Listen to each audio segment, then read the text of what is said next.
नमस्कार मेरे प्यारे दोस्तों, कहानियों का सिलसिला में आप सबका बहुत बहुत स्वागत है।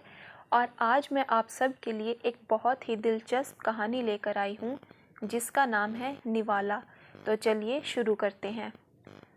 पूरी चाल में एक द्वंद्व मचा हुआ था। ऐसा मालूम हो रहा था जैसे किसी खोली से सांप निकल आया है या किसी के बाल बच्चा हो रहा है। औरतें एक खोली से दूसरी खोली में घुस रही थी।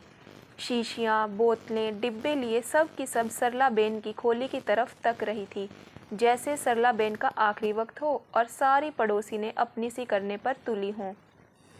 एक तरह से तो सरलाबेन का वाकई आखिरी वक्त था। उनकी ट्रेन बस छूटने ही वाली थी।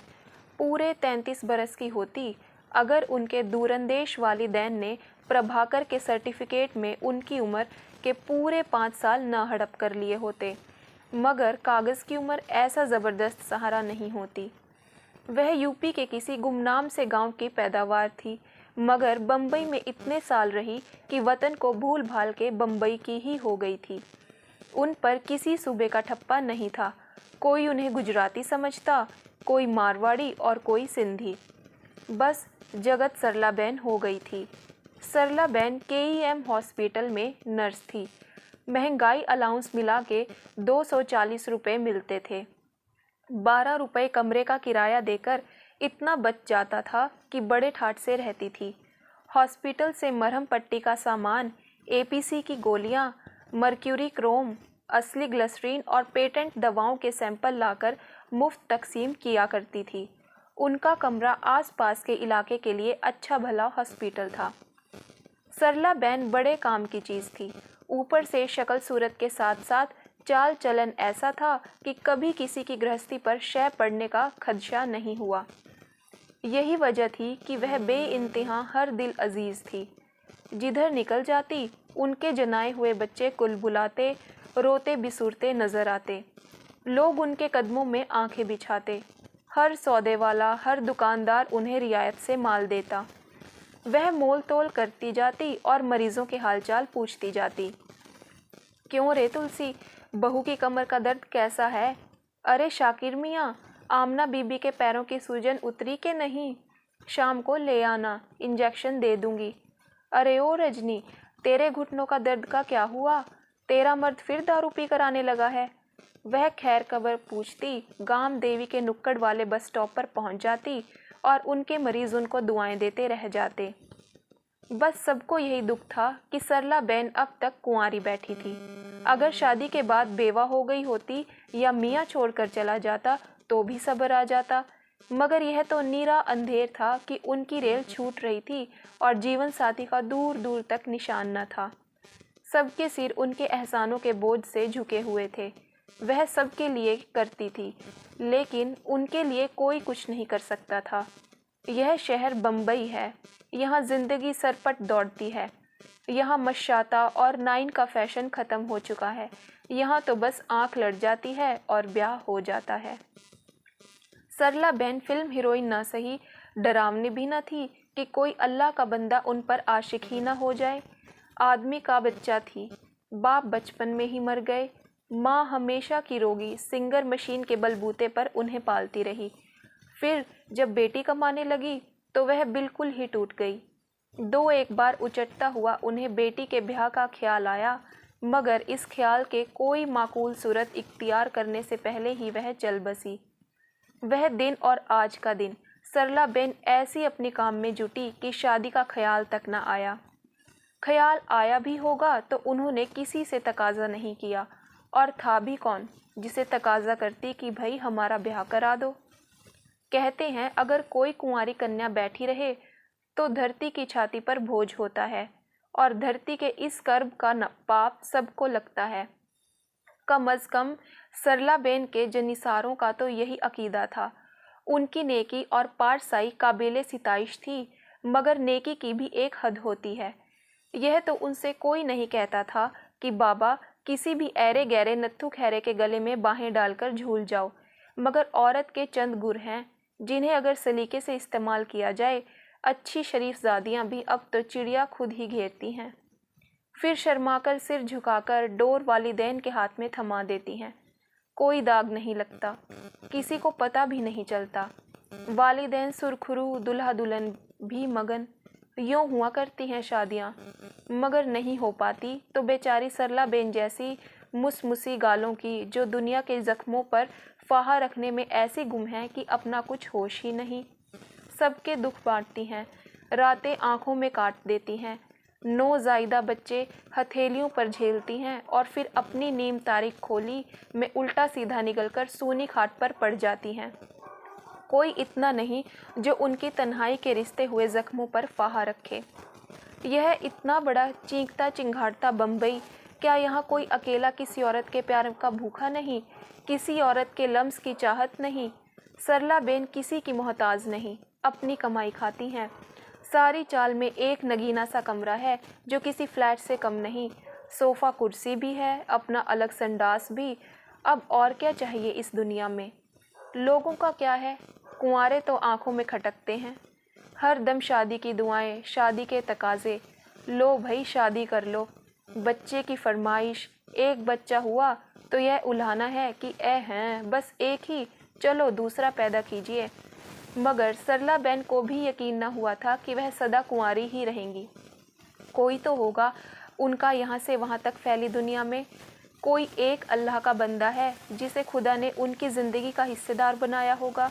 यह और बात है कि वह उसे ढूंढ नहीं पाई। लोगों के कहने से उन्हें और भी ख्याल आने लगे, मगर जब भी उन्होंने किसी को इस ख्याल से देखा, वह शजरे मनुआ साबित हुआ और अपनी बीवी की पोशीदा बीमारियों का रोना ले बैठा। कुछ वक्त साथ गुजारने को तो बहुत से तैयार मिले, मगर हाथ पकड़कर निभाने के ख्याल से बारात लेकर घोड़ी चढ़ने का अरमान किसी के दिल में ना झांका। हॉस्पिटल में कभी कभी किसी ने गहरी गहरी पुरअसार आंखों में उन्हें न देखा, कभी किसी ने उन्हें हटकर रास्ता देने की ज़रूरत तक न महसूस की। लोग दनदनाते निकल जाते और वह आड़ी होकर दीवार से लग जाती। गाम देवी के नाके से वह रोज़ सुबह अपने 7:45 बजे वाली बस पकड़ा करती थी। बस में ही सब रोज़ के जाने पहचाने हुआ करते थे। सबकी सीटें कुछ मुकर्रर सी हो गई थी। उस दिन वह एक बेख्याली में अपनी सीट की तरफ बढ़ी।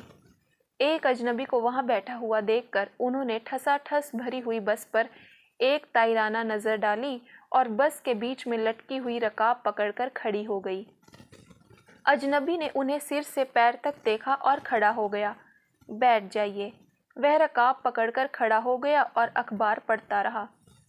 उन्होंने पहले तो बौखलाकर झट से अपना बटुआ दबोचा कि कहीं कोई चोर उचक्का तो नहीं, फिर समझी किसी पेशेंट का शौहर होगा और अभी पैरों के वरम और कमर के दुख दर्द का किस्सा शुरू कर देगा। मगर रकाब पकड़े वह खड़ा झूलता रहा और अखबार पढ़ता रहा। जब उन्हें यकीन आ गया कि वह खुद भी किसी मुहलिक मर्ज की मुब्तला नहीं, तो वह सन्नाटे में रह गई। ऐसा तो कभी नहीं होता। मगर दूसरे दिन जब फिर वही हुआ कि वह बस पर चढ़ी और उसने अपनी जगह छोड़ दी और खड़ा हो गया, तो वह बैठने को तो बैठ गई, मगर बड़ी कसमसाई। उनकी समझ में नहीं आया कि क्या करें। जी चाहा कि उसे मुट्ठी भर सल्फे की गोलियां ही दे दें, कहीं ज़ख्म तलाश करके म्यूरिक्रोम का फाहा रखकर सफ़ेद झकसी पट्टी बांध दें, मगर उसकी मुकम्मल सेहत से उन पर ओस पड़ गई। एक खरोंच तक का निशान न था। वह बस बेतल्लुक सा खड़ा झूलता रहा और अखबार पढ़ता रहा। तीसरे दिन जब यही हादसा हुआ तो सरला बेन के छक्के छूट गए। निगोड़े काहे को मुझे रोज़ रोज़ सीट देता है, क्या तेरी अम्मा बहनें नहीं कल मुँहे? उनका जी चाहा उसे किसी बात पर खूब जली कटी सुनाई, मगर वह ऐसा बेतल्लुक सा खड़ा झूल रहा था कि उन्हें बात बेतुकी सी लगी। जब हफ्ता भर यही दस्तूर चलता रहा तो सरला बेन बिल्कुल उथल पुथल हो गई। खिदमत गुजारियों की तो वह आदी हो चुकी थी। किसी का एहसान उठाने की उनमें आदत न थी। उनके दिल पर बोझ बढ़ने लगा। ड्यूटी पर उन्हें बार बार ख्याल आता कि क्या करें, दूसरी बस चले तो वक्त पर पहुंचना नामुमकिन। सरला बेन की कुछ समझ में नहीं आ रहा था कि यह क्या हो रहा है। वह दुनिया से रूठी रूठी रहने लगी, जैसे कोई उनके साथ सख्त ज्यादती कर रहा हो। उनका मिजाज बड़ा नाजुक हो गया। अब वह बात बात पर उलझ पड़ती, बेबात के रोने लगती, ड्यूटी से लौटती तो आंखें बंद करके खाट पर पड़ जाती। खाने की भी सुध बुध न रही। किसी को कुछ दुख दर्द भी होता तो पास आते डरता। सरला बहन इश्क हो गया है, सत्तो गिरहकट से रामदई को बताया। दुर्मुए तेरी खाट कटे, सरला बहन तो देवी हैं देवी। रामदई ने सत्तो की 7 पुश्ते तूम डाली। मैं जो कह रहा हूँ, क्या कह रहा है तेरे मुंह में भूबल। मगर जब सत्तो गिरहकट ने बताया कि गाम देवी के नाके पर उसकी बिजनेस होती है, हर एक तोलना परखना, उसकी जेब को हल्का करना उसका रोज का काम है। एक अदद बाबू रोजाना अपनी सीट सरला बहन को दे देता है और फिर खुद खड़ा होकर सफ़र करता है। आज से नहीं, हफ्तों से यही किस्सा चल रहा है और मुआमला कतई पटता नजर आ रहा है। हाय मैं मर जाऊं। रामदई ने छाती कूट ली और दौड़ी दौड़ी शब्बों के पास गई। शब्बो भी सन्नाटे में रह गई। फिर दोनों मिलकर सादत की बहू के यहाँ गई।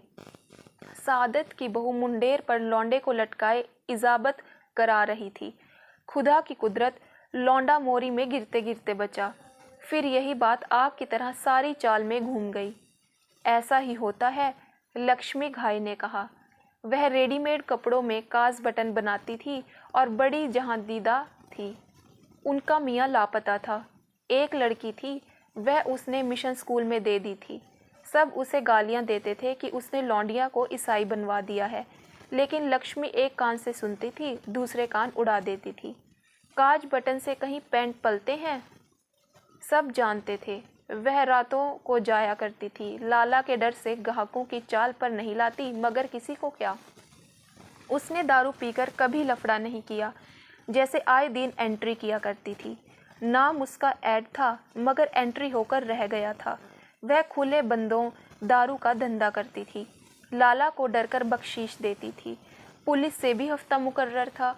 कोई उसके मुंह नहीं लगता था, क्योंकि वह आए दिन दारू चढ़ाकर अंग्रेजी में गालियां दिया करती थी। कम से कम चाल वालों का तो यही ख्याल था। कई बार भंवर में आ चुकी थी और सरला बहन की शुक्रगुजार थी कि उन्होंने उसकी नैया पार लगाई थी। चाल में कई आबरू बाख्ता औरतें रहती थी, मगर किसी को ताने देने और एतराज़ करने की फुर्सत न थी। हर एक की कोई न कोई रग दबती थी। तो ब्याह क्या चाल में ही रचेगा, और क्या। सामने के मैदान में तंबू तन जाएगा। बम्बई में तो बड़ी बड़ी शादियां तंबू तान के ही की जाती हैं, शब्बों ने फैसला दिया। हाय मज़ा आवेगा, अपनी सरला बेन दुल्हन बनेगी। रामदई को शादियों का बड़ा शौक था। वह हर मौसम में नई शादी रचाती थी। कुछ दिन बाद दूल्हा उसकी ठुकाई करके कभी कभी कपड़े लत्ते तक चुराकर भाग जाता। अभी पिछली शादी तो उसने बकायदा की थी। तंबू तानने में बहुत खर्चा आता, इसलिए बस खोली ही में पंडित लोहे की अंगीठी जैसा हवन लेकर आ गया और फेरे डाल दिए। रामदई खूब सजकर दुल्हन बनी। चाल पर अजब अरुसाना मूड छा जाता। खूब सी मेहंदी घोलकर सबने थोपी, टीन बजाकर फिल्मी गाने गाए। रुखसती के वक्त जो हाथ लग गया, रामदई उसे गले लग लग रोई। मेरा बैरन, हाय मेरा बाबुल, हाय मुझे मत अपनी ड्योढ़ी से निकालो। वह किसी फिल्मी सीन की याद में चिंघाड़ती रही। पनवाड़ी ने तेज तेज आवाज में ग्रामोफोन लगा दिया। काहे को ब्याही विदेश, गो निहायत सरपट चिनचिनाती आवाज में बेहद बेसुरी औरतें गा रही थी, मगर यह कमबख्त गीत ही कुछ ऐसा है कि जी भर आता है। बेटी की रुखसती का समा भी अजीब होता है। हालांकि रामदई रुखसत नहीं हुई, उसका भैंगा दूल्हा भी ब्याह कर चाल में ही आ गया। कई दिन रामदई शर्माती लजाती पायल बजाती फिरती रही। फिर दूल्हे ने उसकी पिटाई शुरू कर दी। रोज दारू पीकर हड्डियां तोड़ता। महीने भर के अंदर अंदर वह उसके चांदी के कड़े और नाक की लौंग लेकर भाग गया। रामदई थोबड़ा सुजाए कई दिन तक लंगड़ाती रही और उसकी जान को कोसती रही। इन तलक तजों के बावजूद लफ्ज़ शादी से रामदई के दिल में लड्डू फूटने लगते। अपने अलावा किसी की भी शादी हो तो मज़ायका नहीं, मौका खुशी का है। डरते डरते सरला बहन को छेड़ा गया, और जब वे ज़रा झेप गई तो बस धर लिया गया। सरला बहन, ब्याह कर डालो। हाँ जी, यही उम्र है खेलने खाने की। तुम्हारे माता पिता की आत्मा को भी शांति मिलेगी। हाय राम, हम तो खूब हलचल मचाएंगे। चौक में तंबू तनेगा, दूल्हा घोड़े पर चढ़कर आवेगा। सरला बहन घूंघट काढ़ोगी? ए भला क्यों ना काढ़ेगी, कहीं बिना घूंघट दुल्हन बनी है? रामदई ने राय दी। वह इस लाइन में एक्सपर्ट मानी जाती थी। हाय, चाल सूनी हो जाएगी। सादत की बहू का बच्चा कौन जनेगा? हर साल सादत की बहू को सरला बेन की खिदमत की ज़रूरत पड़ती थी। सूत ना कपास, कोलू से लट्ठम लट्ठा। सरला बेन चिढ़ गई।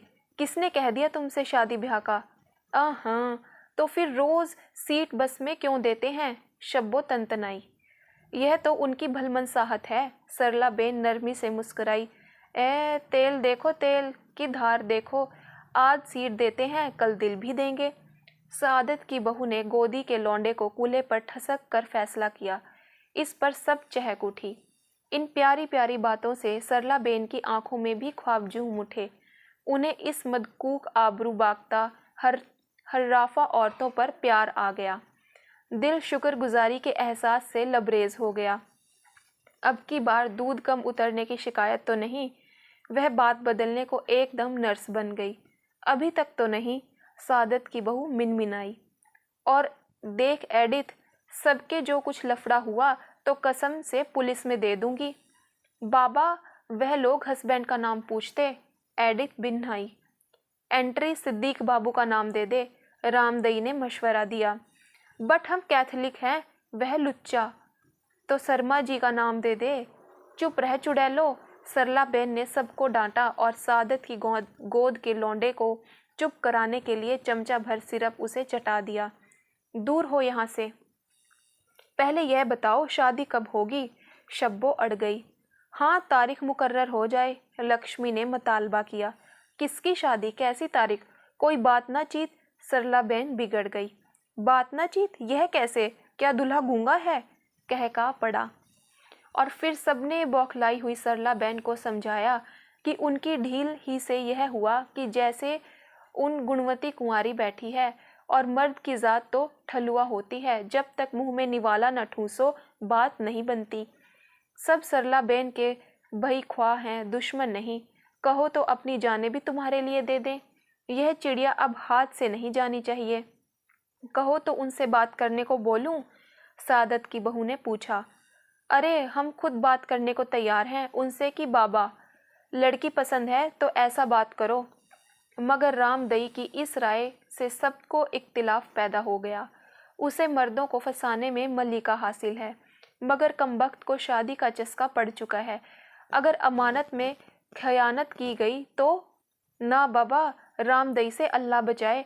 शायद बेचारों की हिम्मत नहीं पड़ती। यह रोब दाब से चश्मा चढ़ा के जाती हैं। वह सोचते होंगे मीठी नज़र से देखा तो जूते पड़े। शब्बों ने तशखीस की। कपड़े लत्ते का असर तो पड़ता है। ड्यूटी की और बात हुई, पर यह हर घड़ी डॉक्टरनी बनी रहवे हैं। औरत को कुछ सिंगार तो करना ही पड़ता है। अरे, यह मुखड़ा, इस पर मेकअप हो तो कसम से श्रीमान के छक्के छूट जाएं। और कपड़े भी भड़कदार हों। थोड़ा बहुत तेल फुलेल, हाथों में चूड़ियाँ, कानों में आवाज़ें, फिर देखते हैं बाबूजी कहाँ जाते हैं। सरला बेन ने उस वक्त तो सबको झिड़क दिया, मगर सोच में पड़ गई। यह दुनिया का दस्तूर है।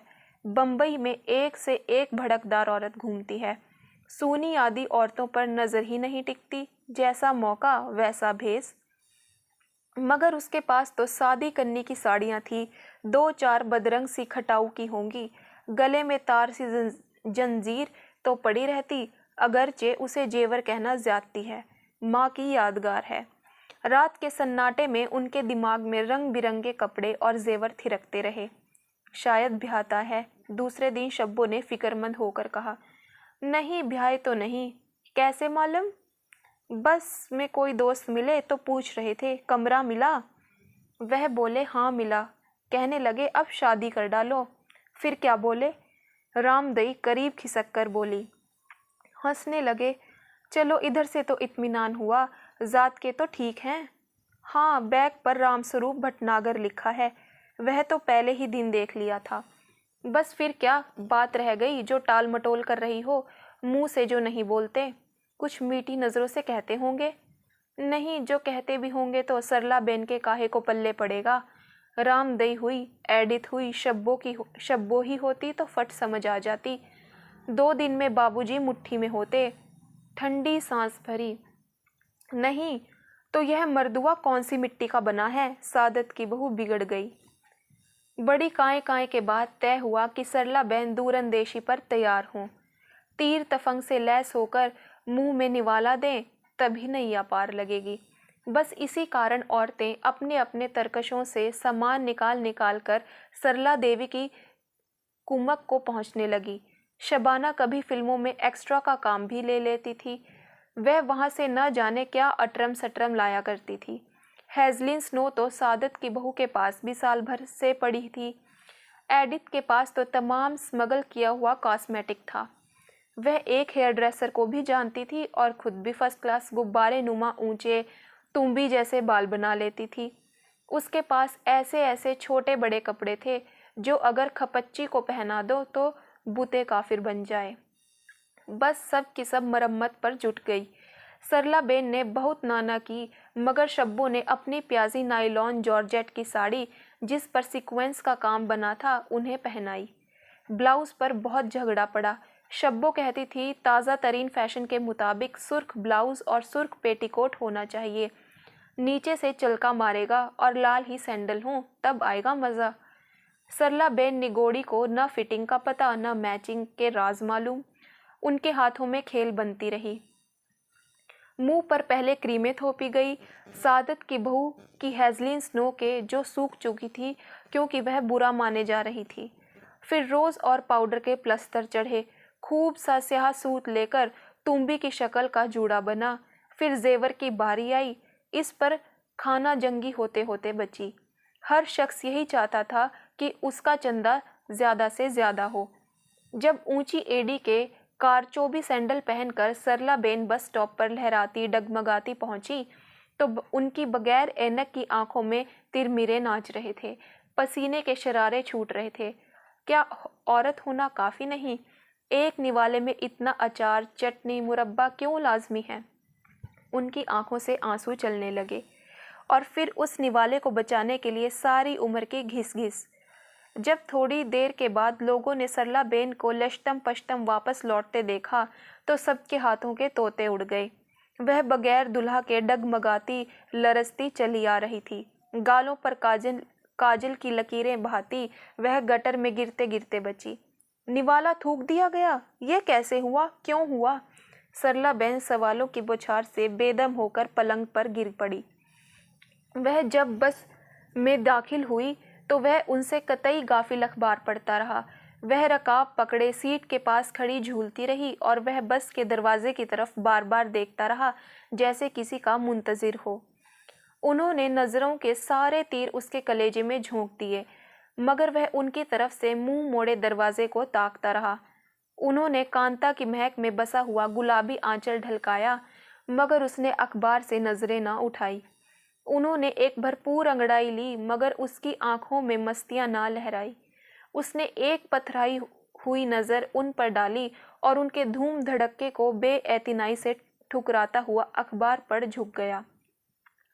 सामने की सीट खाली हो गई और वह उस सीट पर ढह गई। सारे तीर सनसनाते हुए वार खाली दे गए और खाली तरकश लरसता रहा, कांपता रहा। डरते डरते उन्होंने अपनी सीट से मुड़कर देखा। वह बस से उतरकर जा रहा था। उतरते वक्त उसने बस स्टैंड पर धंधा चलाते हुए सत्तो गिरकट से पूछा, क्यों रे पाजी, आज सरला देवी नहीं आई? सत्तो गिरकट हकलाता रह गया और अजनबी लंबे लंबे ढक भरता सामने वाली गली में कहीं गुम हो गया। कहानी यहीं समाप्त हुई दोस्तों। और आपको यह कहानी कैसी लगी कमेंट बॉक्स में ज़रूर बताइएगा और मेरे चैनल को भी ज़रूर सब्सक्राइब कीजिएगा और मेरी वीडियो को लाइक और शेयर भी करना मत भूलिएगा और बेल आइकन को भी प्रेस करना मत भूलिएगा दोस्तों, ताकि हर नई कहानी की नोटिफिकेशन आप तक ज़रूर पहुँचे। और जिन मेरे प्यारे दोस्तों ने मेरे चैनल को सब्सक्राइब किया है उन सबका बहुत बहुत धन्यवाद दोस्तों। आप ऐसे ही अपना प्यार दिखाते रहें और मेरा हौसला बढ़ाते रहें।